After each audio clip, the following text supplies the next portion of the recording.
I'm Kronos. Hope you can hear me well. It's a little windy. I found this nice little spot and it's quiet and real nice weather. So let's try again. Hello world, I'm Kronos. Welcome. Today we're outside again and as you can see, it's a beautiful piece of art right here, and I thought this would be a nice place to do the video. So without further ado, blah.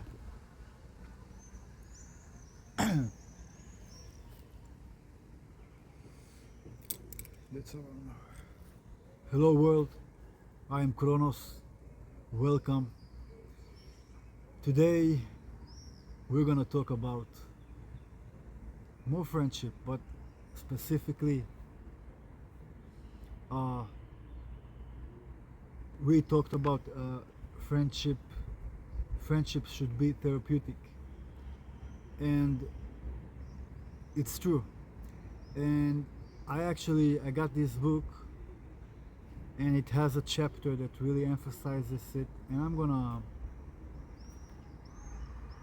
I just want to read you something about this. Is okay, first of all, this is A Way of Being by Carl R. Rogers.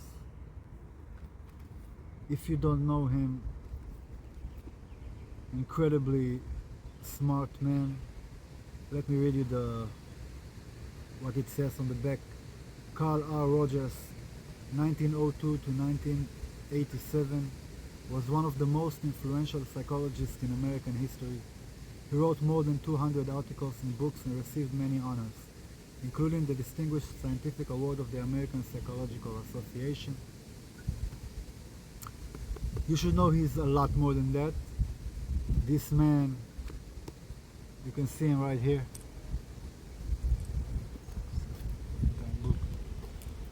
Is a real fourth thinker. He is really special in that field, and in general, he is a real researcher, and when I say real, I mean there's so many that aren't, that are just copycats, you know. He is like a groundsbreaker. This man is the real deal.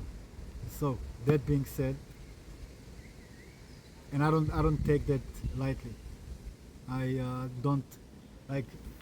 You should know most psychologists, probably 99% of them, maybe more, are actually people in need of help. They need psychologists. They need therapy themselves. That's why they are drawn into that profession. Most psychologists aren't really psychologists. They are people with problems that search for a way to solve them, and they have psychological issues that they are unable to articulate. So that's why they learn the psychology, so that they can treat themselves. They're trying to figure out themselves by treating others. That's why they go to learn. They are outsourcing the problem, which is a problem. Funny enough, because it's not a solution. They're looking for like intellectual answers when the answers are wisdom wise. Like, if I don't know if it makes sense to you. To me it does. But so people like Carl Jung, for example, and him are real psychologists. They're really people who really investigate and are fascinated by this thing, and it's really philosophical in a way. It's the way they live their life, and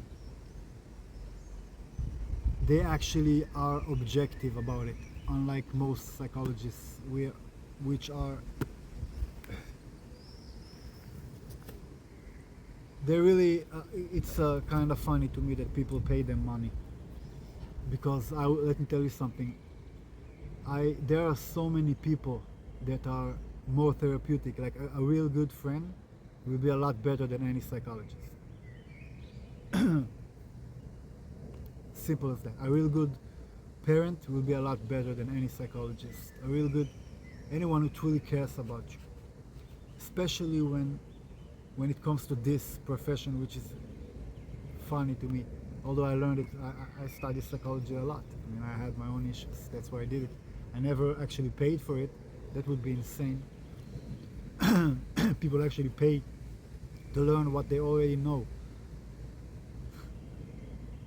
You can figure it all out by yourself, you know. You don't need a psychologist. He merely reflects onto you what you're doing, what you're saying, what you're feeling. That's all they're doing. And a good psychologist will be that empathic person that will care about you, and that's how that will lay out his entire work method. And that's a very important, distinguished characteristic that most psychologists don't have. Just so you know, like if you're going to a psychologist, most likely he's not doing his job, doesn't know how to do his job.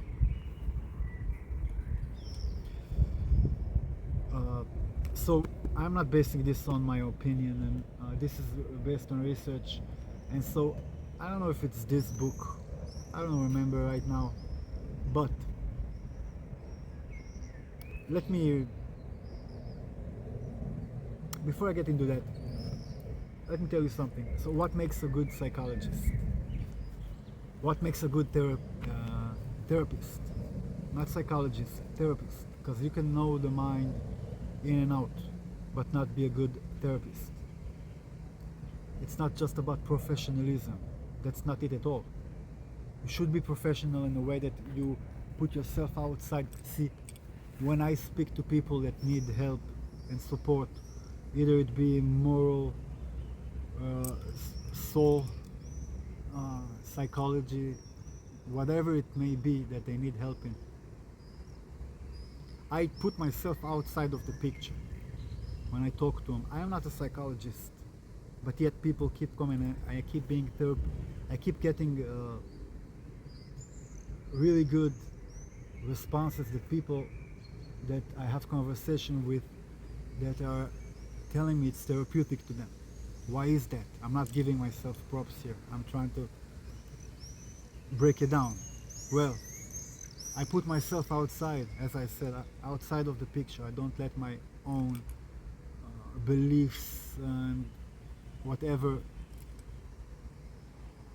take part in the conversation. I put myself in their shoes and I try to see stuff from their perspective. Basically, I'm gone. I'm not there. I'm just a reflection. What I'm trying to do with my responses to them is make them see what I can see, because I am outside of it. Like we spoke before, when you are outside, you can see things objectively. So you have to put yourself too outside. Like you have to put your own wants and beliefs and needs and all of that outside of the conversation as well. And 99.999% of psychologists don't do that. They are not therapists, they are psychologists. They have a profession, they learned about the mind, they learn technique. It doesn't make them that. It's all superficial. Matter of fact, you can learn psychology, you can literally learn anything any psychologist ever learned ever in the history, free. Completely free. You don't have to pay for it. You don't need a certificate for someone to tell you that you understand the mind. That's just a scam. So a professional, a real professional, will put himself outside of the problem, the issue that the other person has, and it will merely be an objective reflection. But that's where most psychologists fail completely. But it's not only that. There is another issue. You're paying money for it. There is an exchange. Now, that makes it more difficult, right? Because If I'm paying you money, you have an excuse, like you have a motivation. When someone truly cares about you, money will not be there. Like if you go to if you want to know if your psychologist cares about you, tell him you don't have any money and you need his help. Try that. See if he still accepts you. See if he's still willing to listen to you. That's how you know. Tell your psychologist you don't have any money and you still need to see him. You're in desperate need of help. You really, really need him, but you don't have any money. Watch for his response.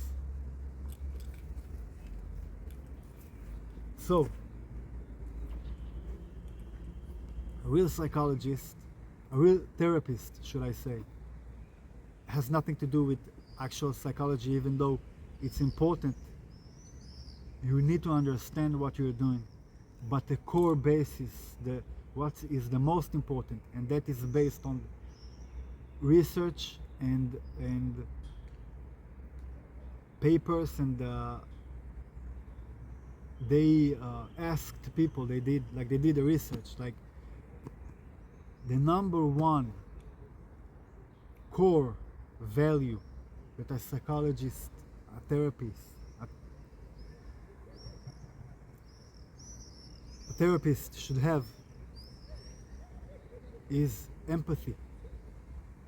Yeah, and I said that, but see, when you put money into it, when you do it, make it as an exchange, you dirty it.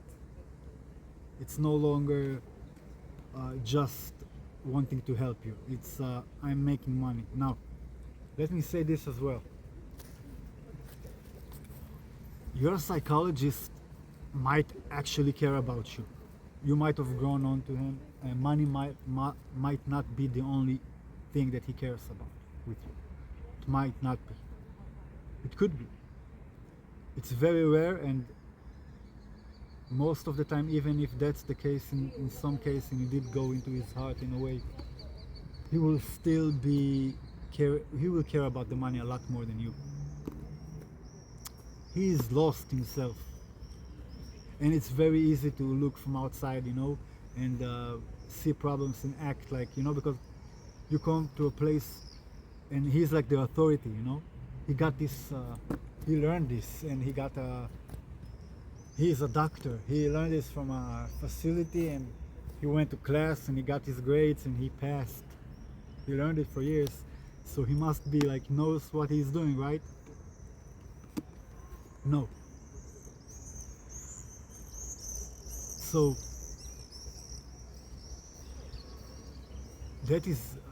but that is not always the case. Of course, you have some people who are just genuinely curious and care about it. So those people, they not necessarily become a psychologist, but they might.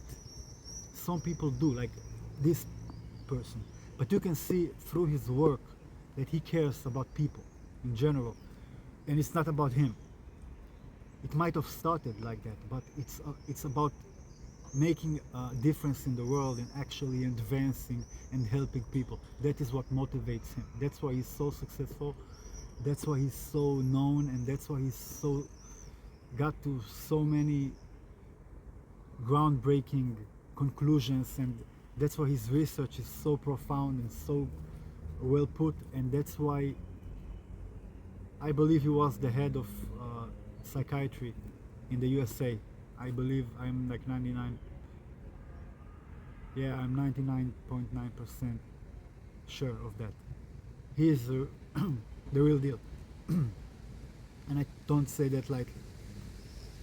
So there are psychologists that will absolutely be in the right profession and will benefit the humankind in that way. But most likely yours isn't one of them. Like, he could be the exception, but just notice you don't actually need them.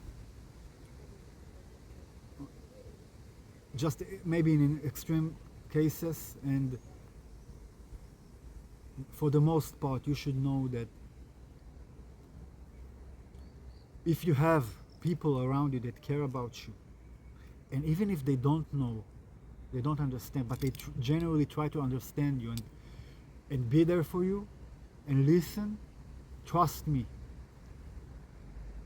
it's a lot more therapeutic to have these people around than to talk to some guy who went to school for a few years, got his diploma, and now is charging way too much for a conversation. Talk to your loved ones. Talk to yourself. Write it down. What you feel, I mean, and what you experience, and how you interpret it, and why, and etc. Like, be in a conversation with yourself. You only you have the answers, really. So, what makes a good psychologist? Well, a therapist, being a therapist. And what makes a good therapist? Being empathic. That's number one.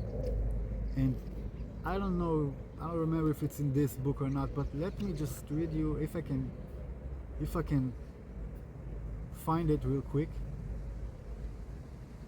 And I'll read you something interesting that this is about. So I'll tell you in short. He took a group of people, and he gave them different therapists, and he told them, he gave them sessions, the therapist, and they monitored it, and everything was monitored, and at the end of these sessions, they would ask the patients, they would give them like a chart and tell them to rate the treatment and the profession and the person, the psychiatrist or psychologist, whatever, and to rate them, and they gave them characteristics, like you could choose like what was and why, who was the best, why was he the best, and so they did it over and over and over again. That's how you research. And people, well, they came to the conclusion that, as I said, empathy is the number one principle, not professionalism, not knowledge, not being able to, none of that. Not being like extremely smart or being like, doesn't matter. You don't have to be like, so the psychologist that barely passed the bar and barely got his license might be a lot better than the guy who aced it. Think about that.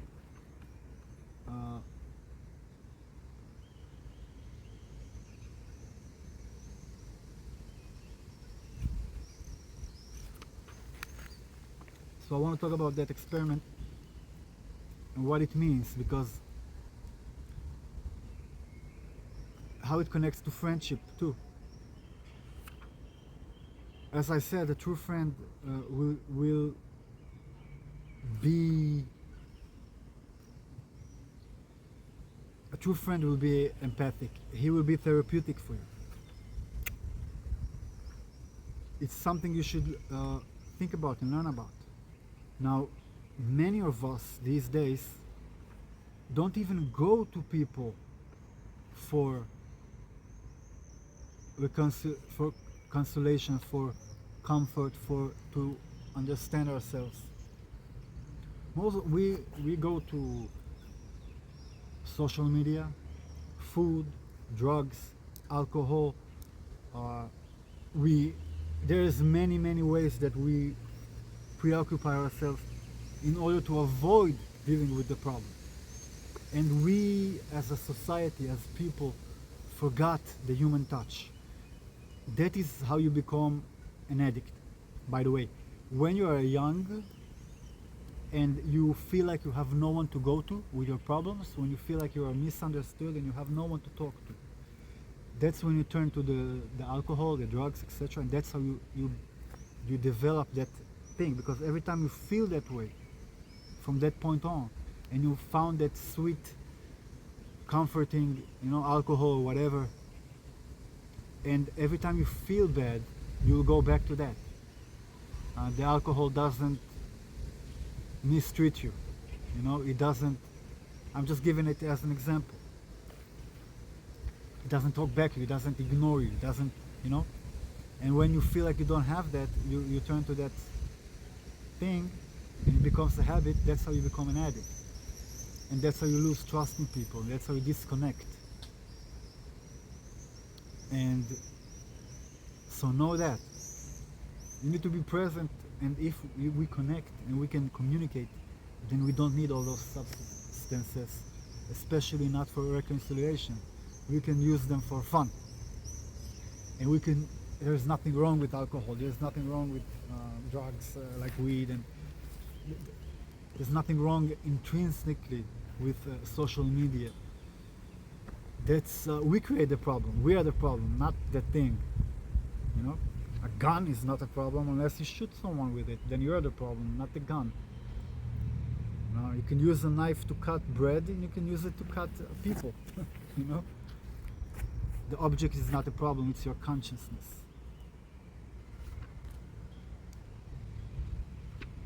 So,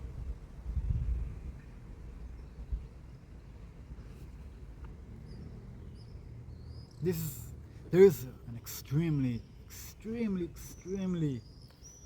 smart, like, I think it's the last chapter. It's the person of tomorrow. It's called.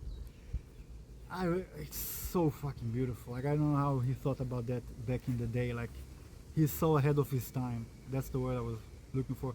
He's like young, ahead of his time. I guess all cars should be. All the cars should be like psychologists, I guess. It's like, if you're called Carl, you should think about it. The person of tomorrow is a brilliant chapter. Who will be able to live in this utterly strange world? I believe it will be those who are young in mind and spirit, and that often means those who are young in body as well. As our youth grow up in a world where trends and views such as I have been describing envelop them, many will become new persons, fit to live in the world of tomorrow, and they will be joined by older folk who have absorbed the transforming concepts. Not all young people, of course. I hear that young people today are only interested in jobs and security, that they are not persons to take risks or make innovations, just conservatives looking out for number one, ourselves. Possibly that is so, but it certainly is not true of the young people with whom I come in contact. But I'm sure that some will continue to live in our present world. Many, however, will dwell in the new world of tomorrow. That's the intro, like, basically that's how it starts. It's really interesting. You know what? Let's read it to the end. Why not? It's interesting. Where will they come from? It is my observation that they already exist. Where have I found them? I found them among corporation executives who have given up the grey flannel rat race, the lure of high salaries and stock options, to live in a simpler new life. I find them among young men and women in blue jeans who are defying most of the values of today's culture to live in new ways. I find them among priests and nuns and ministers who have left behind the dogmas of their institutions to live in a way that has more meaning. I find them among women who have vigorously raising above the limitations of society has placed on their personhood. I find them among blacks and Chinanos and other minority members who are pushing out from their generation of passivity into an assertive, positive life. I find them among those who have encountered groups who are finding a place for feeling as well as thoughts in their lives. I find them among creative school dropouts who are thrusting into higher reaches than their sterile schooling permits. I realize, too, that I saw something of this person in my years of a psychotherapist. when clients were choosing a uh, freer thought therapist. Oh, what? Wait, higher reaches than their sterile schooling permits. I realized too that I saw something of this person in my years as a psychotherapist when clients were choosing a freer, what is freer? I guess freer, richer, more self-directed kind of life for themselves. These are a few of the places in which I have found persons who may be able to live in this transformed world. Well, there's a lot to unpack there. But the thing is, what is he saying in general, like in the big sense? The person of tomorrow will not be concerned with material. He will not care about authority, rules. He will not care about all this superficial stuff. He will be very well centered and looking for his own soul. He will be creating and innovating. He will be adaptive. The person of tomorrow. And you should understand something. We're talking about now. The people of now. This is the tomorrow. It's now. And it's happening right now. So the transformation, the worldwide transformation into this new era, if you can feel it, there's a new era coming. And the new person that he's speaking about is gonna thrive there. The old mentality, the old psychology and the way of being will not survive. I promise you that. So you can see, you can find this new way of thinking and being in everywhere. And it doesn't, you can be as you see, he gave really good examples. Like the rich person who gave up all the material stuff to live a simple life. And on the other way, on the other side, you have the minister. That, I mean, you would think like people who deal with religion would be, I mean, aren't they no, they're not the new way of being. They are not. You would think that they know, that they have the answers. They don't. I mean, let me tell you something about religion. Established religion is the fastest way to get away from God. It's like God isn't there. And I'll leave it at that, because that's really deep. But if you can think about it,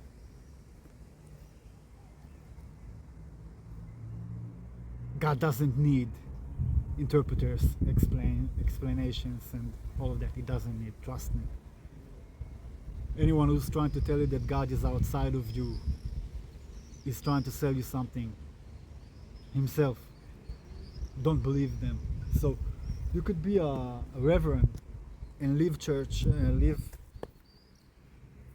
or a minister or whatever, and find a new way, because you really find God when you stop looking for him in the intellect,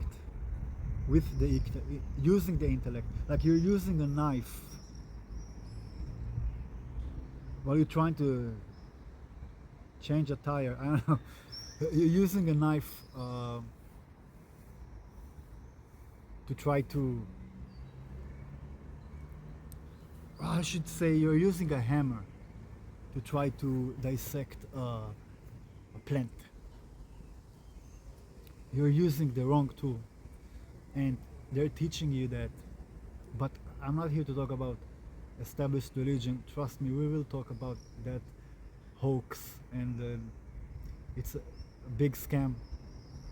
There is a lot of, don't get me wrong, trust me, I know religion, and it's very smart, and there's so much smart and truthfulness in it. But it is being abused and used against you. So don't take any authority from anyone who says he's a man of God and puts God outside of himself, and he's only doing what God is. He's I talked about this earlier, ego driven liar. He's what the actually, ironically, what the Bible warns us about, the false prophets. All those people who, they're false prophets, like we have them in tons right now, like everywhere. It's the guy selling you materialistic shit and like cheap entertainment, and it's the guy telling you that, selling you a future that he has nothing about, knows nothing about, and it's the guy who says that God speaks through him, and he's like, that's not how it goes. And that's anyone who's telling you God is outside of you is a false prophet. He's a liar, and he's driven by ego. Now, that minister might leave church, and or the priest might leave church and go live a different life and truly find God. And so it goes for all spectrum, is the point. You can be young, old. It's about how you think, how you see the world. It's not about your profession and how smart you are. See, that's how it connects to this psychology thing. It's not about intellect, it's about feelings. And those who are able to connect with you for real, that's the people you need. So I would be very careful when I go to I went to a few psychologists back in the day, and I basically I could treat them. I am like honest, like they would share their issues with me. They had no idea what they're doing. I learned so much psychology that when I went to therapy, like they would I would analyze them. They would be the patient really. And I once went to a really expensive one. I paid him like way too much money. It was like, in today's terms, probably €100 for a session. I went to one session, I think, and I knew that was it's a show, like that man like doesn't deserve a dime for my money, and it doesn't. He should be doing something else. Like, but you got the great office, you know, the secretary in the front, and that nice couch and that lighting, you know, you got the whole show. It's a show. A real psychologist, trust me, will be, I mean, a real therapist. So there's a lot more to go into that. For example, the methods that they use, you know. For example, when you lay down and you're looking at the ceiling, there's a reason for that. It's supposed to be like that. It's supposed to keep the psychologist objective, and which most of them fail to. But so I went to that psychiatrist, like a psychologist, whatever, one time, and I knew that it was not for me, and no way, man. And so you can have a really good conversation with your family or friends that could solve so many of your problems and save you so much money, energy, and just make your life so much simpler and easier. You don't need to pay for it. And also, you can be your own psychologist in a way. Start writing. Like, this is okay. So before we end this, because it's getting, as you can see, it's getting really dark. Hope you can see me still. So I'm gonna leave you with this. When you are feeling peculiar. When you feel lonely, when you feel scared, when you feel sad, whichever it is that you're feeling, an issue, and you feel it, and you feel like, and you feel like that is something you need to fix. It's something that bothers you. When you're in that moment, stop everything you're doing. Pick up a pen and a paper, not your phone, a pen and paper, and write down how you feel. Be completely honest, be transparent, and know that no one has to see this. Like if this gives you, because some people are like, kind of like afraid, but you know, if you're afraid to do it because you're like shy, like you don't have to show this to anyone. Do this for yourself. I know it's like something that can block people from doing it because they feel conscious about it, too conscious, and you should be, and it should come from a place of empathy. So next time you feel like you need to talk to someone, you need to see a therapist, you need to see you feel that you need to communicate something, try doing it with yourself. Take that pen, take that paper, write down how you feel, what you think. Be honest, be completely honest, be transparent, and just lay it all down. Do it for as long as you feel like. Do it again and again and again. Read it later. Read it. Maybe throw it away. Maybe burn it. It all depends on when you get over that issue. You will, once you articulate it, trust me. And once you do it, and I'm not just saying don't pick up your phone, pick up a pen and a paper, because it's a lot more creative.